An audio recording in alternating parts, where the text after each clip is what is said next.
I want to talk today about prayer. And I know that is not earth-shattering. I'm a pastor standing on a stage in the middle of a church building with a bunch of predominantly Christians, and I understand that's not earth-shattering. But it's actually that very familiarity that is the problem. We have kind of an issue with this because even culturally we talk about prayer. When bad things happen, everybody from politicians to people on your social media feeds to news organizations and news anchors, they will give thoughts and prayers. You've heard that one. Yeah, it's part of American civic religion. It's what you're supposed to say when something bad happens. Maybe you have engaged in what I call foxhole prayers. That's when something bad happens and now you pray. Maybe you're facing a really big test in school. You know, they say so long as there are tests, there will be prayer in school, because you're going to pray right before that test and you're going to say, Lord, help me to remember that which I did not study for, and you're going to take the test. The foxhole prayer. Maybe you're an adult and you're facing a certification test or a recertification exam, and you're apprehensive about that and you're praying for that examination that you're going to have to take for your certification. Maybe you got an unexpected bill in the mail and now you open it up and you're like, oh, I got to pray about this because I was not expecting this and I have no idea how to make this happen. Foxhole prayers typically begin with help. That's usually how you know something bad happens and now we pray help. And even in the church setting, in church culture, we talk and we pray. We will often reference to we sing our prayers, and that's what we do at the beginning. We actually have a time in our service where we have a prayer team up here and people can come forward to pray. And more often than not, we are engaging in what's called intercessory prayer. We are praying on your behalf. But it typically is something bad has happened, and now we're praying for that thing, whatever that is in your life. And there's nothing wrong with it being bad in some situation now that driving you to prayer. That's not bad. The issue is all of those situations have in common that we're only praying because things have gone wrong. And then we wonder why our prayer lives are kind of anemic. And why as disciples of Jesus, we don't have this power that other Christians talk about, and we don't have the power that Scripture talks about. Because our problem is not that we're praying when things go wrong. That's completely okay. That's what we do. We run to the Father. He hears us, and He cares. That's not the issue. The issue is we want the power of prayer without the hard work of prayer. We want to have the results without doing anything more than simply understanding it. And there are a lot of disciples of Jesus that can tell you what prayer is. They can tell you academically what it means, but then if you ask the next question and then you say, well, how often do you pray? That's an entirely different question.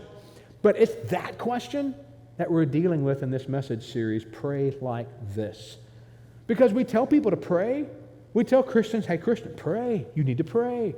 Pray, pray. And then we never quite get around to how do you do that? And so all we're left with is something bad has happened, now I pray. So we want to flip that narrative around a little bit and realize that prayer is something we get to engage in all the time. And we have the privilege and the honor of going to the Father in heaven, the creator of the universe, and praying to Him. Which that might even scare you more than the bad situation that even prompted you to pray in the first place because you don't know what to say. Now maybe you do know what to say and you've been a disciple of Jesus for like 100 years and you've been praying a long time. Fantastic. So for you, this series is probably going to be a refresher in the basics.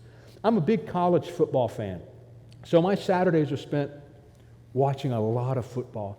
And what's amazing to me is these teams, some of these teams get so fancy. Their plays get so complex, and they have all these trick plays and these reverses and these options, and there's this and there's that, and they get so fancy, and then they lose the game to these powerhouse teams that simply run the basics better than anybody else.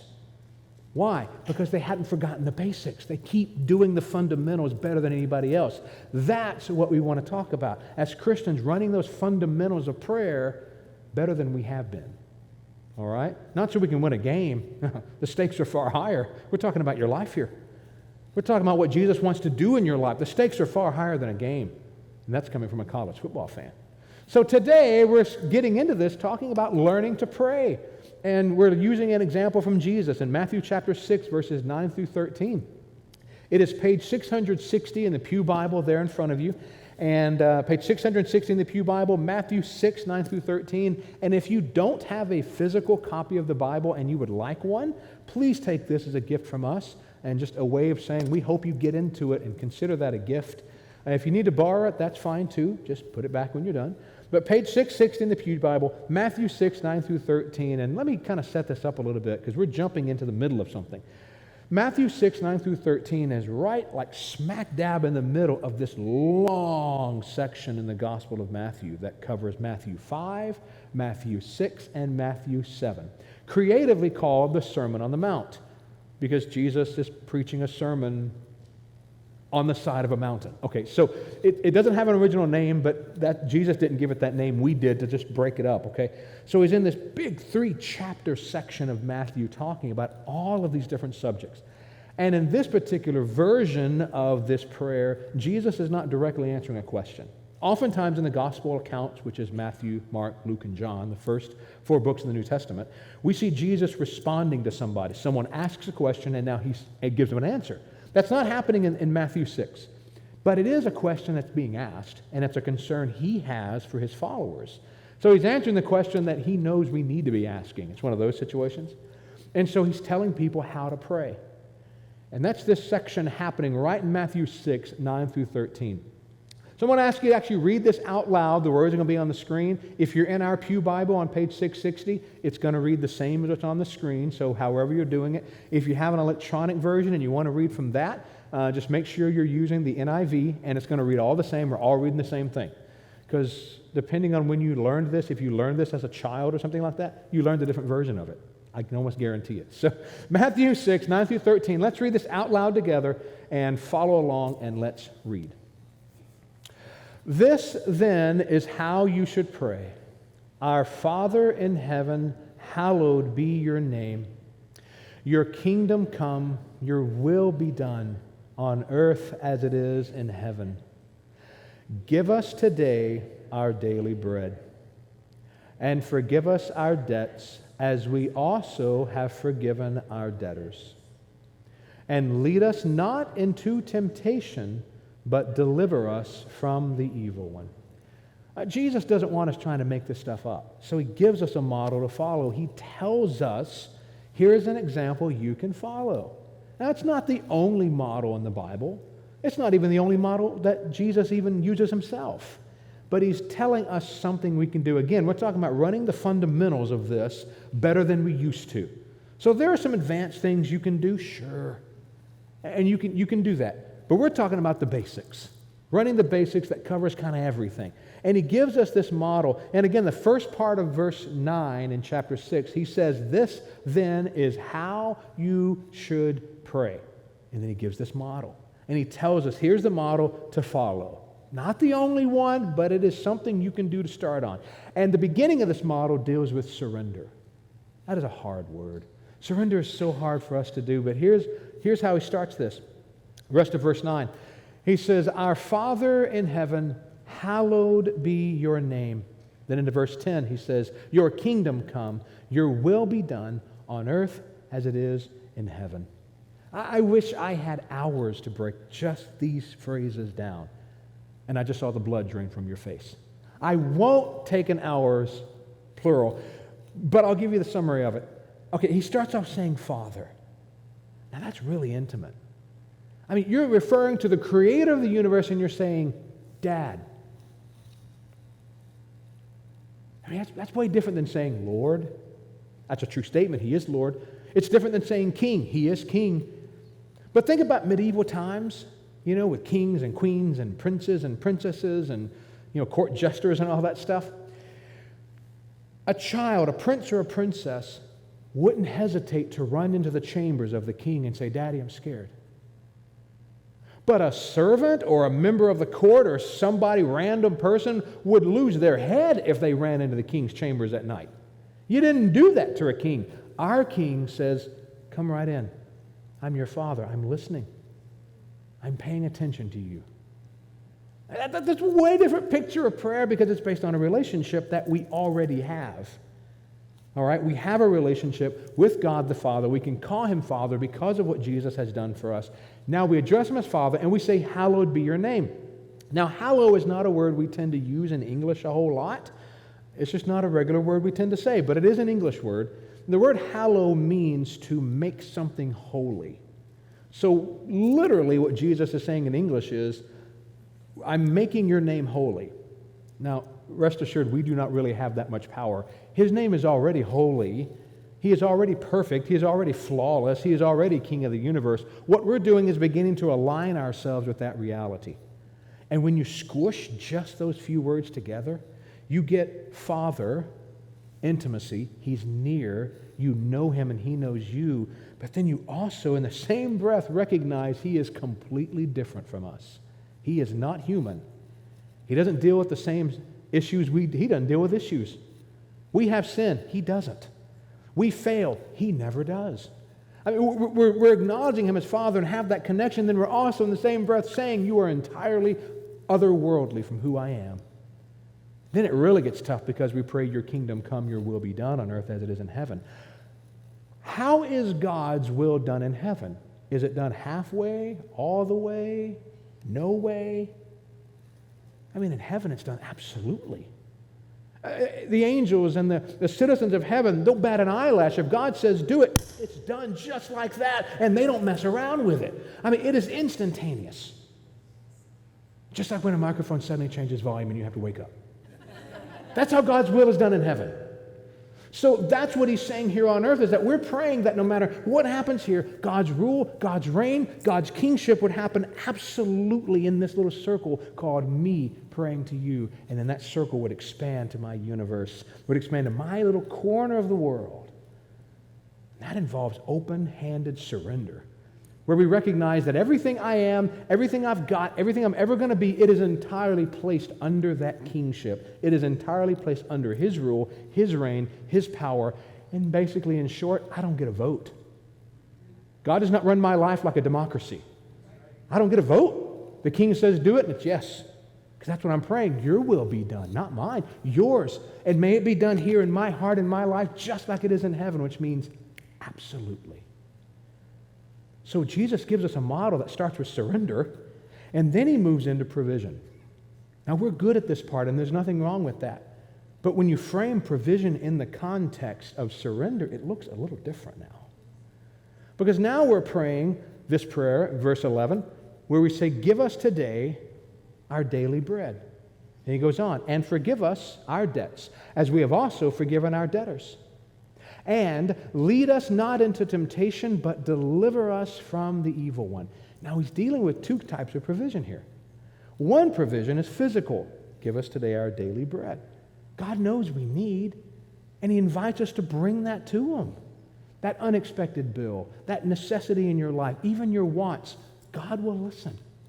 And he says, bring them to me. I may not tell you yes, but bring them to me, because we're bringing them to him in the context of our relationship, and in the context of saying, not what I want, but what you want. So now when you bring him that stuff, which you do, and we're supposed to, as we bring him that stuff, now what we're saying is, I'm giving this to you because I've already surrendered everything else, so now I'm surrendering my problems as well. I mean, what a gift. What a gift we have in prayer to be able to say, Lord, even my problems you'll take. Even my needs you'll take care of. Even my concerns, I can lift them to you. Wow. That's amazing. And then we get into spiritual provision. Where he says, help me to forgive those that have wronged me, just like you have forgiven me. So he's dealing with sin. He's dealing with these issues in our life that we just keep stumbling with. We're able to confess that to him and receive that forgiveness. And then he helps us to turn that now outward to other people. Now, if you look at the next section in Matthew 6, you'll see the very next thing he addresses is forgiveness. It is intimately tied into prayer, because Jesus is trying to teach us that just like we give that forgiveness out, we need to understand that we need to measure it out as much as we have been measured to, that we have been forgiven of way more than other people have done to us. And so Jesus is trying to keep our sin in context of God, the Father, who is holy and perfect, and yet he has forgiven the inexcusable in us. So we say, forgive me as I forgive others. And then we get into that last part. Lead us not into temptation. Deliver us from the evil one. We just did a whole message series dealing with flirting with disaster. These issues in our lives that come along and we get railroaded by them. We just get sidetracked by them. And one of the things we realized was it's not just the enemy on the outside. It's the enemy within that we have to deal with too. It's that our flesh craves those things that we shouldn't be involved with. So we are sailing our ship through a sea called temptation. And there are thousands of opportunities to run aground and to sink. And now we're praying, you got to get me through this. You've got to help me. You've got to be my compass, my GPS, my map, and my steering wheel. You have got to get me through this because I'm going to go to the left. I'm going to go to the right. I am prone to wander from your ways. Deliver me from myself and deliver me from all those external things that are going to come at me too. And Jesus gives us this model of surrender and provision, and then he asks us to actually do it. Because he said, pray like this. See, prayer executes Jesus' model of surrender and provision. It puts it into action. It's not enough just to know what prayer is. It's actually doing prayer. It's actually getting in there and just getting good at it and digging into it and executing this model. And again, it's all based on this relationship. It's based on the fact that we can call God the Father, creator of the universe, our dad. And he wants to talk to us. He wants to hear from us. He wants to forgive that sin that keeps eating us up. He wants to get us through that. He's waiting for us to execute the model of surrender and provision. You know, the vicious cycle in all of this is that as disciples of Jesus, we know we should pray. We know we should be doing more of it. And we know that because we should be doing more of it, we got to learn how to pray and we got to do this and actually start praying, but then we don't quite know where to begin. And so then we try to begin, but then we get off track because then we know we're supposed to pray, but we're not sure what we're supposed to say because we don't have all these nice flowery words and we're not sure what we're supposed to do. And so we keep just trying to pray and then we don't pray because we forget to pray. And then we forget to pray for days on end and weeks on end and then we just stop. You are beating yourself up. When your Father in heaven looks around at the angels and goes, shh, my child is praying. What are you afraid of? The devil tells you to be afraid. He doesn't. And Jesus just says, execute the model. When you pray, pray like this. Dad. You can get that part right. Dad, just start off there. I love what one of my distant mentors, D.A. Carson, wrote in his incredible book, Praying with Paul.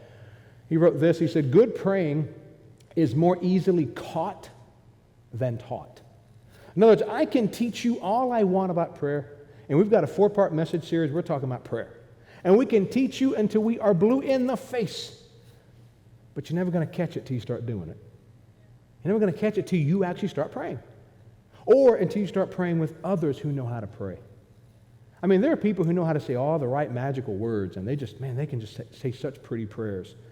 I don't know that I'm a pretty prayer, but I mean, I know people who can really pray pretty prayers.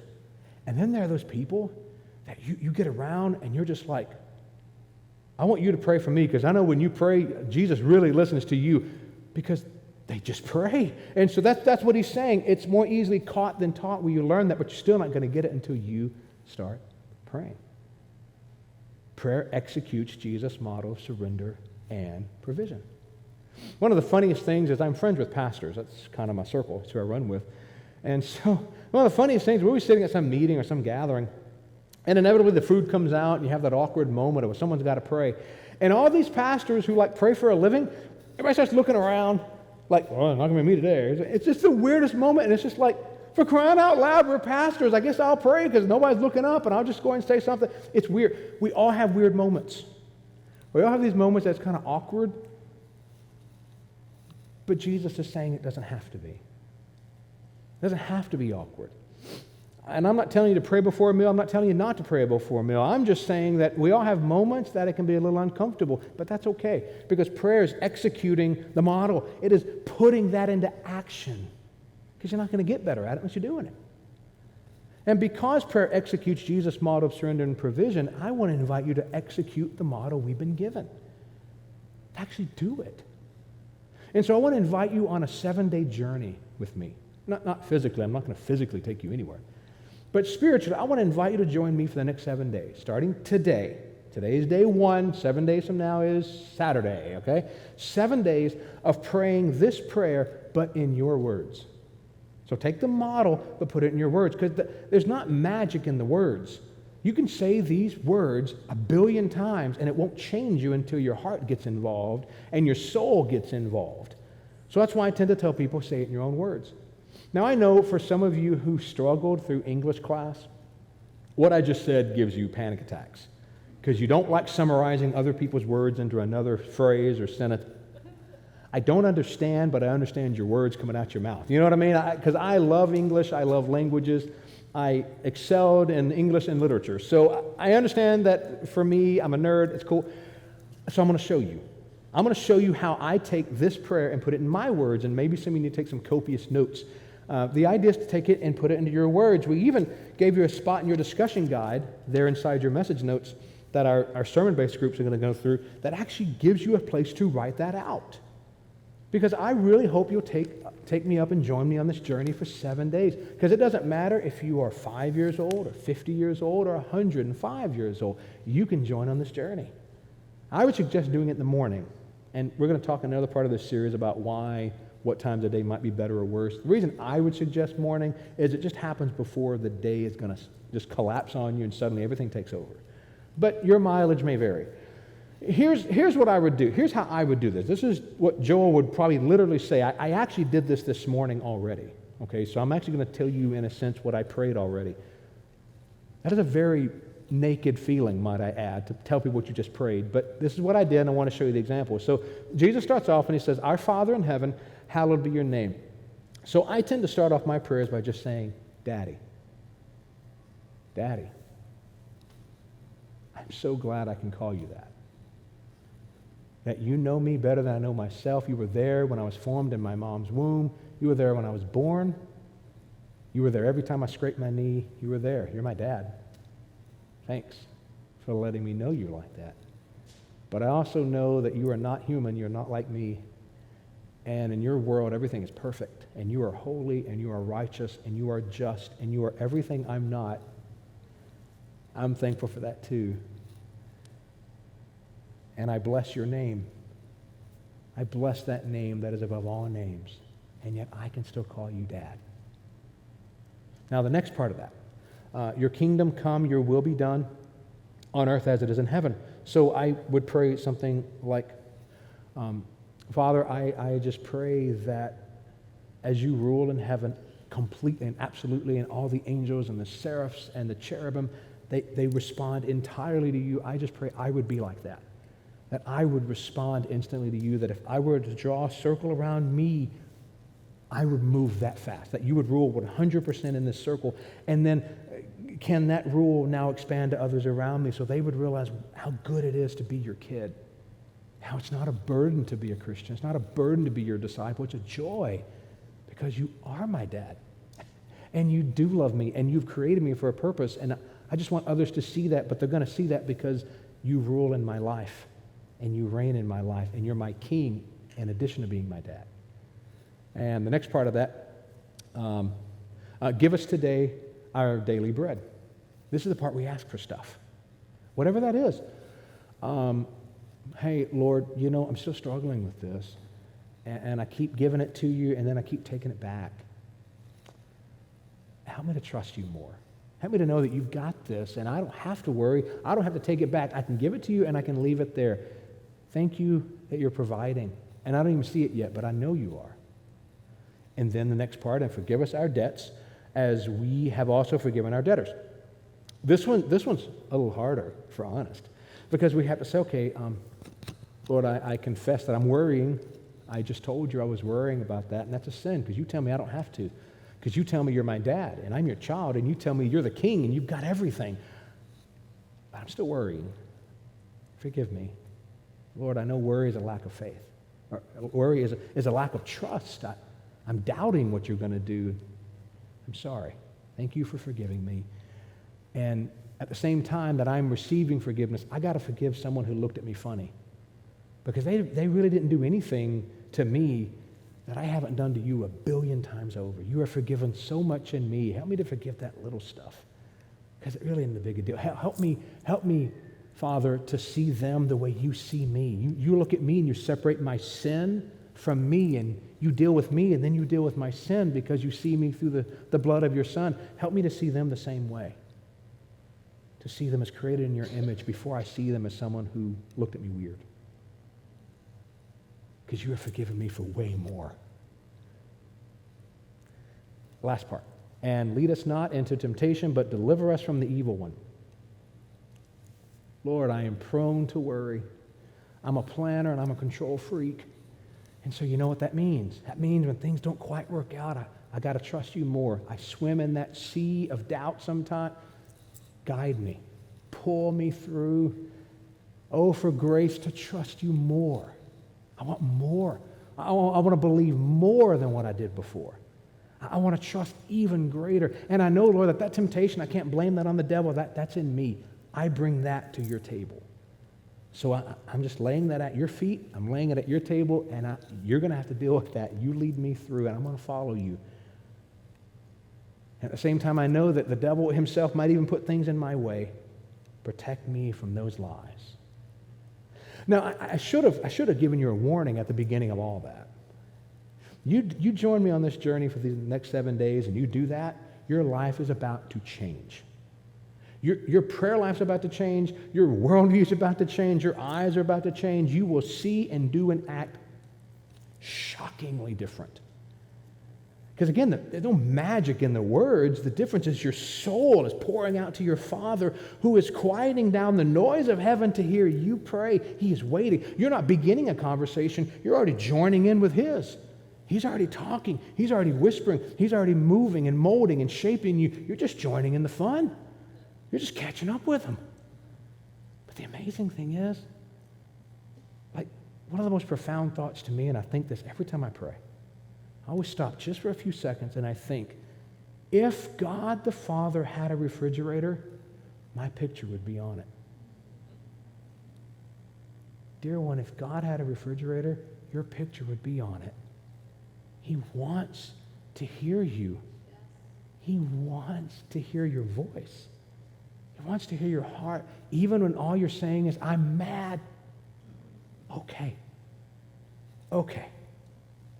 He can take that too, because He is King of the universe. He is God. He's not us. I'm telling you, it's going to change your life. I hope you'll join me on this journey for the next 7 days. If you're joining us online, join with me as well. And if you're watching this on another day of the week, doesn't matter. Just start and just watch what God's going to do. Prayer is not something we just simply talk about. You know, like when I was growing up, we'd have these prayer meetings where it was supposed to be an hour, and so for like 45 to 50 minutes, we gave prayer requests, and then we managed to get around to praying for about 3 minutes. That's not what we're talking about. We're talking about the 3 minutes, okay? We're talking about the prayer, the actual sitting down, talking to your Father in heaven. The basics. Run the basics better than you ever have before. Basics. This is basic. I'm not even acting like this is complex and fancy, but it's going to change your life. And that's what I want for you. And I bet that's what you want for you too. Because Jesus gave us a model of surrender and provision, and He said, pray like this. Do this. Try it. Execute the model Jesus has given us. You see, saints, it's time to stop talking about prayer. It's time to actually start praying. It's time to actually execute His model and learn to pray. And I can't wait to see what the results are.